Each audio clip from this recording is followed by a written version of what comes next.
Hello दोस्तों, कैसे हैं आप सब। स्वागत है आपका हमारे YouTube channel RK training fitter में। दोस्तों, आज हम बात करने वाले हैं प्रिवेंटिव मेंटेनेंस के बारे में। तो आइए दोस्तों, क्वेश्चन नंबर 1 स्टार्ट करते हैं।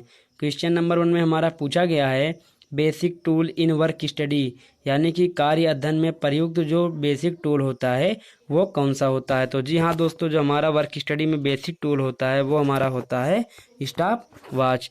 आइए क्वेश्चन नंबर 2 की तरफ बढ़ते हैं।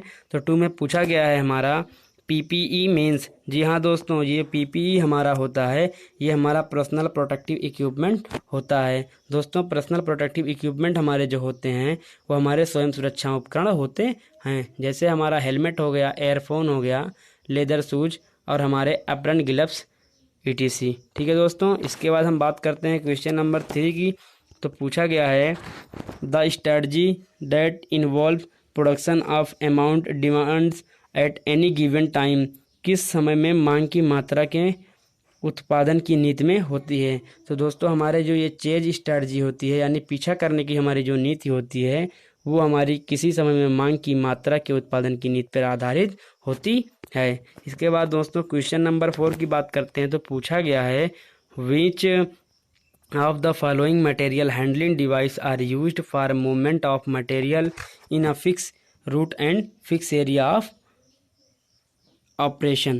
जी हाँ दोस्तों, निम्न में से किस मटेरियल हैंडलिंग साधन का उपयोग फिक्स रूट व फिक्स एरिया में मटेरियल के मूवमेंट के लिए किया जाता है। तो जी हाँ दोस्तों, इसका जो हमारा करेक्ट ऑप्शन होगा वो हमारा होगा क्रेन। दोस्तों, क्रेन का हम जो यूज करते हैं वो मटेरियल के मूवमेंट के लिए फिक्स रूट और फिक्स एरिया में करते हैं। इसके बाद क्वेश्चन नंबर 5 की बात करते हैं। तो पूछा गया है for material transportation conveyor are used when the prevailing conditions include. सामग्री परिवहन के लिए वाहकों का उपयोग तब किया जाता है जब व्याप्त अवस्थाओं में से सम्मिलित होती है। जी हाँ दोस्तों, इसका जो ऑप्शन ए दिया गया है यूनिफॉर्म लोड, समान भार, मटेरियल मूव्स, रिलायबिलिटी कंटिन्यू, सामग्रियाँ तुलनात्मक रूप से निरंतर चलती रहें, या फिर हमारा रूट डू नॉट वेरी, मार्ग में परिवर्तन ना हो। तो जी हाँ दोस्तों, ये तीनों ऑप्शन हमारे मटेरियल को ट्रांसपोर्टेशन करने के लिए रिक्वायर होते हैं। तो इसका जो करेक्ट आंसर होगा वो होगा ऑल ऑफ द एबव। इसके बाद दोस्तों, हम क्वेश्चन नंबर 6 की बात करते हैं। तो पूछा गया है हमारा in a machine maintenance manual regarding the frequency of lubricating the machine require the machine square symbol represent.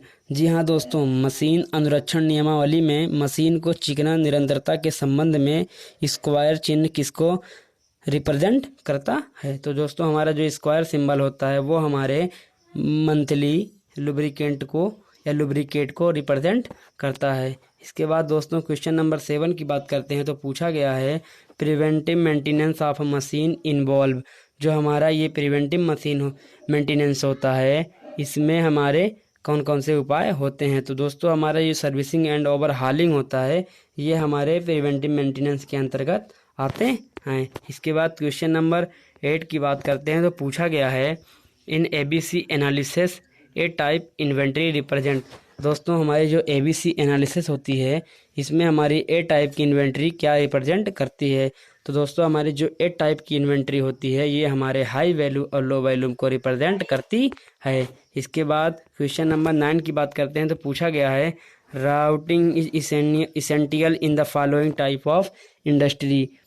Routine निम्न में से किस उद्योग में आवश्यक होता है। तो दोस्तों, हमारा जो रूटीन होता है वो असेंबल इंडस्ट्री में यूज किया जाता है। इसके बाद दोस्तों, क्वेश्चन नंबर 10 की बात करते हैं। तो पूछा गया है Gantt chart provide information about the. जो हमारा गांट चार्ट होता है वो किस इंफॉर्मेशन को प्रोवाइड कराता है। तो दोस्तों, हमारा जो गांट चार्ट होता है वो हमारा प्रोडक्शन शेड्यूल को इंफॉर्मेशन कराता है। इसके बाद क्वेश्चन नंबर 11 की बात करते हैं। तो पूछा गया है हमारा ABC एनालिसिस डील्स विद। जो हमारी ABC एनालिसिस होती है ये इसमें विश्लेषण का कौन सा भाग होता है। तो दोस्तों, हमारा जो ये कंट्रोलिंग इन्वेंट्री कॉस्ट मनी होती है ये हमारी ABC एनालिसिस के विश्लेषण को दर्शाता है। इसके बाद क्वेश्चन नंबर 12 की बात करते हैं। तो पूछा गया है which of the following control chart is variable option. जी हाँ दोस्तों, निम्न में से कौन सा control chart variable control chart होता है? तो दोस्तों हमारा जो ये आर चार्ट होता है ये हमारा वेरिएबल कंट्रोल चार्ट होता है। इसके बाद क्वेश्चन नंबर 13 की बात करते हैं। तो पूछा गया है हमारा the chart used in quality control. दोस्तों क्वालिटी कंट्रोल के लिए हम किस चार्ट का इस्तेमाल करते हैं? तो दोस्तों क्वालिटी कंट्रोल के लिए हम सी चार्ट, आर चार्ट और पी चार्ट तीनों चार्ट का इस्तेमाल करते हैं। तो इसमें जो करेक्ट आंसर होगा ऑल ऑफ दीज होगा।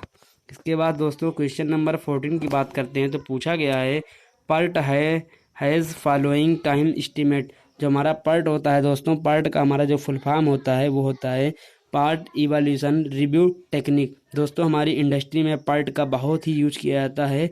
तो हमारे क्वेश्चन का कहने का मतलब होता है पर्ट निम्नलिखित समय का अनुमान होता है। तो दोस्तों हमारा जो पर्ट होता है वो हमारा 3 टाइम एस्टीमेट का अनुमान होता है। इसके बाद दोस्तों क्वेश्चन नंबर 15 की बात करते हैं। तो पूछा गया है the process is deemed to be out of control causes of represent.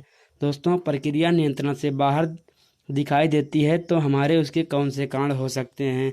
तो प्रक्रिया नियंत्रण से हमारी दोस्तों जब बाहर दिखाई देती है तो हम विशेष कारण होते हैं। तो इसका जो करेक्ट आंसर होगा वो होगा स्पेशल। इसके बाद दोस्तों हमारा क्वेश्चन नंबर 16 में पूछा गया है स्टैंडर्ड टाइम इज डिफाइंड। जो हमारा मानक समय परिभाषित किया जाता है। दोस्तों हमारा जो मानक समय होता है वो नॉर्मल टाइम प्लस अलाउंसेस के द्वारा डिफाइन किया जाता है। इसके बाद दोस्तों क्वेश्चन नंबर 17 की बात करते हैं। तो पूछा गया है work study is mainly aimed. जो हमारी वर्क स्टडी होती है इसका मुख्य उद्देश्य क्या होता है?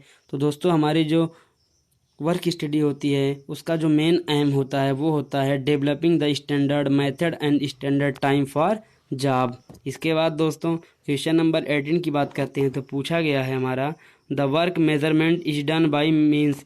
जो हमारा वर्क मेजरमेंट होता है वो किसके द्वारा डन किया जाता है, किसके द्वारा मेज़र किया जाता है? तो दोस्तों हमारा जो वर्क मेजरमेंट होता है वो स्टॉप वॉच के द्वारा मेज़र किया जाता है। इसके बाद क्वेश्चन नंबर 19 की बात करते हैं। तो पूछा गया है हमारा percent ideal time for man and machine. यानी कि पुरुषों और मशीनों के लिए प्रतिशत निष्क्रिय समय निम्नलिखित से प्राप्त किया जाता है। तो दोस्तों हमारा जो ये एनालिटिकल सैम्पलिंग होती है इसके द्वारा पुरुषों और मशीनों के लिए प्रतिशत निष्क्रिय समय को हम डिफाइन करते हैं। इसके बाद क्वेश्चन नंबर 20 की बात करते हैं। तो पूछा गया है हमारा सीमो चार्ट आज आर एसोसिएटेड विद। सीमो चार्ट निम्नलिखित किसके साथ जुड़े हुए होते हैं? तो दोस्तों हमारा जो सीमो चार्ट होता है वो हमारा मेथड स्टडी के साथ जुड़ा हुआ होता है। इसके बाद दोस्तों हम क्वेश्चन नंबर 21 की बात करते हैं। तो पूछा गया है work study of concern with. जो हमारी वर्क स्टडी होती है वो निम्नलिखित में किसके साथ संबंध रखती है?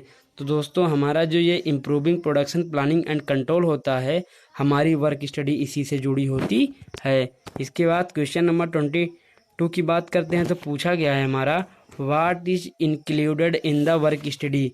दोस्तों कार्य अध्ययन में हमारा क्या शामिल होता है? तो दोस्तों हमारा जो ये method study and work measurement होता है ये हमारे वर्क स्टडी से सम्मिलित होती है। इसके बाद क्वेश्चन नंबर 23 की बात करते हैं। तो पूछा गया है when we view process are as interconnected component of a system when tend of avoid। जब हम देखते हैं कि किसी तंत्र में प्रक्रियाएं एक दूसरे से जुड़ी हैं तो हम बचने की कोशिश करते हैं। दोस्तों इसका जो करेक्ट आंसर होगा वो हमारा होगा सब ऑप्टिमाइजेशन, यानी कि उप अनुकूलता से। जब तंत्र में प्रक्रियाएं एक दूसरे से जुड़ी होती हैं तो हम उस समय उप अनुकूलता से बचने की कोशिश करते हैं। तो इसका करेक्ट आंसर होगा ऑप्शन डी।